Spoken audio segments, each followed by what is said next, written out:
Hello again, it's good to be with you. I hope that your past week has been trouble free and that you're getting adapted to the new restrictions which are still in place due to the COVID-19 virus.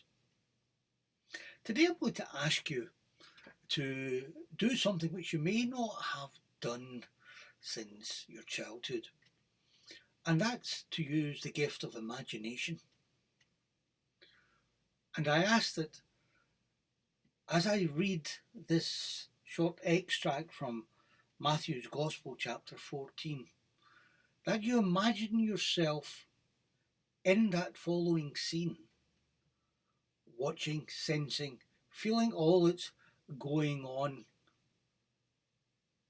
Take it into your heart and into your mind and your spirit, and let it rest there for a while. And maybe even in the days to come, revisit it. So here's the reading from Matthew's Gospel. Now when Jesus heard this, he withdrew from there in a boat to a desolate place by himself. But when the crowds heard it, they followed him on foot from the towns. And when he went ashore, he saw a great crowd, and he had compassion on them, and healed their sick. Now when it was evening, the disciples came to him and said, "This is a desolate place, and the day is now over. Send the crowds away to go into the villages and buy food for themselves." But Jesus said, "They need not go away. You give them something to eat." They said to him, "We've only 5 loaves here and 2 fish. And he said, "Bring them to me." Then he ordered the crowds to sit down on the grass. And taking the 5 loaves and the 2 fish, he looked up to heaven, said a blessing. Then he broke the loaves, and he gave them to the disciples, and the disciples gave them to the crowds. And they all ate and were satisfied. And they took up 12 baskets full of the broken pieces left over, and those who ate were about 5,000 men, besides the women and children.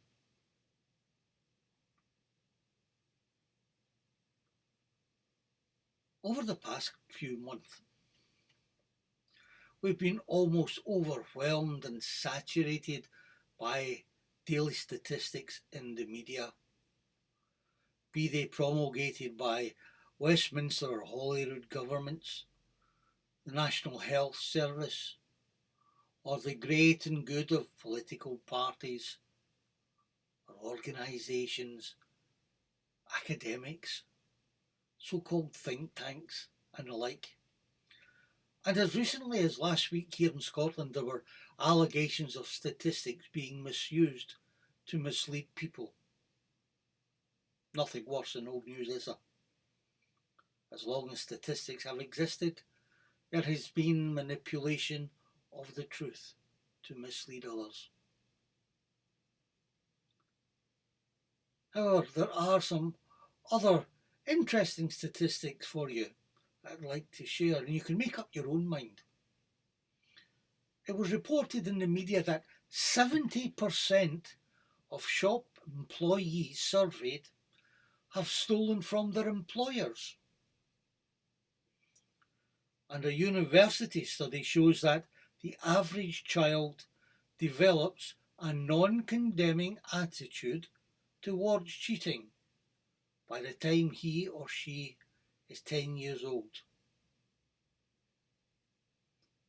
Another interesting statistic supplied by an international study shows that half the world's population has no safe water supply, and that in excess of 450 million people go to bed hungry every night.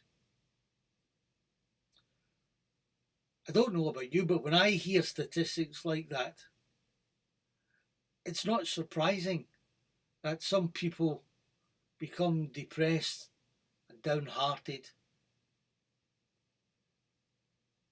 As Christians, we know that we should be concerned. But as human beings, we often say, what can I do? I'm only one person. So we file the statistics away in the recesses of our minds and do nothing.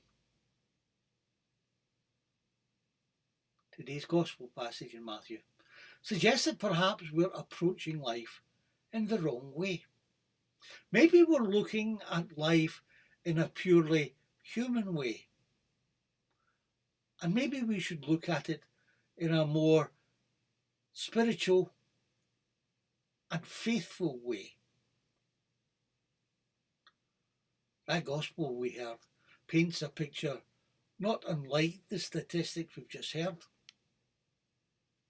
You know, an ad hoc gathering in a rural coastal area with some 5,000 people gathering from the towns around. And that 5,000 is not even including the women and the children. And they were without something to eat and were hungry. The only food around consisted of 5 loaves and 2 fish. And in John's Gospel version of the story, it says that the loaves and the fish belonged to a boy. And when Jesus learned about the shortage of food, he called the boy over. And the boy couldn't believe what he was hearing when Jesus asked him, "Will you give me what you have so that I can feed all these people?" But the boy trusted Jesus, and he gave him the 5 loaves and the 2 fish. And we all know what happened next. Our reading today teaches us that one person can make a difference, or rather, 2 people can make a difference. One person and Jesus. The boy gave what he had to Jesus, and Jesus fed the hungry crowd with it. I wonder what would have happened had the boy said no to Jesus. The crowd would have gone unfed, and the gospel would be without one of its most inspirational stories. Perhaps we're reminded of Jesus' words, "A grain of wheat remains no more than a single grain, unless it's dropped into the ground and dies." What Jesus is saying is this: the miraculous growth of wheat in our fields each summer takes place only because single grains of wheat give up their own existence and die. The survival of the human race may be depending on this self-sacrifice principle. God has set up the world in such a way that the action of an individual is important. One person, like one grain of wheat, can be the instrument of a miracle. The message is that with the help of God, one concerned person can be the instrument for helping thousands.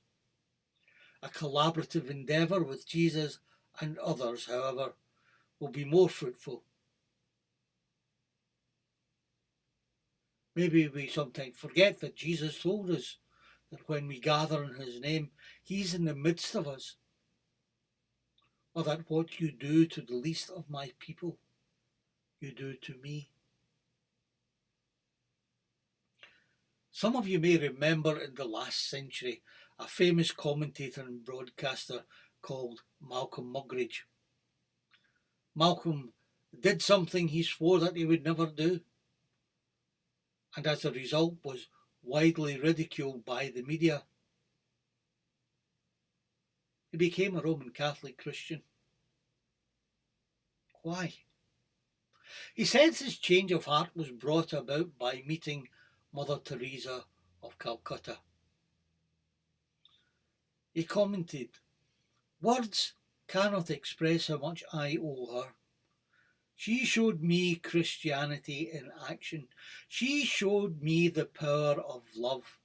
She showed me one loving person can start a tidal wave of love that can spread to the entire world. And this is the good news of the gospel. It's the good news that every single person is important and has value, that every single person counts, that not only every single relationship between people matters, but also our relationship with God matters. It's the good news that if we share what we have with Jesus, He can make it bear fruit beyond our wildest dreams. In today's reading from Matthew, it reveals to us that if we offer our talents and our gifts to Jesus for His work, if you like, our loaves and fishes, He can perform miracles with them. Or to go one step further, just think how much of a difference a group of like-minded people using all their gifts and talents in the service of Jesus and all their brothers and sisters could make to this world in which we live. How many statistics would that transfer to the rubbish bin? Remember this. Your individual action could be the example and the catalyst to motivate others, establishing and or deepening their relationship with Jesus and each other. Remember, however, that an isolated Christian is a paralysed Christian, as one of my friends once said. Community is integral in the Christian life. So you may wish to ask yourself some hard questions. Will I follow the example of the boy in the Gospel who offered to Jesus what he had, to be blessed by Jesus and shared among everyone? How much do I really trust what Jesus tells and teaches us today as he says, what do I have to offer Jesus, the community and the society in which I live? Can I honestly say, like Paul, that nothing can ever come between me and the love of God, made visible in Christ Jesus the Lord? On reflection, if we identify barriers or difficulties preventing our relationship with Jesus and others, how can we overcome those barriers? Why not ask the Lord in prayer to help you overcome all the challenges that you face? I think that'll be enough questions to keep anyone busy for a wee while. So may God bless you and yours and keep you holy, happy, healthy and hopeful. You may like to listen to the song there's a link after this reflection. It's a song called Will You Come and Follow Me, written by John Bell and Graham Moll of the Iona community. Please enjoy.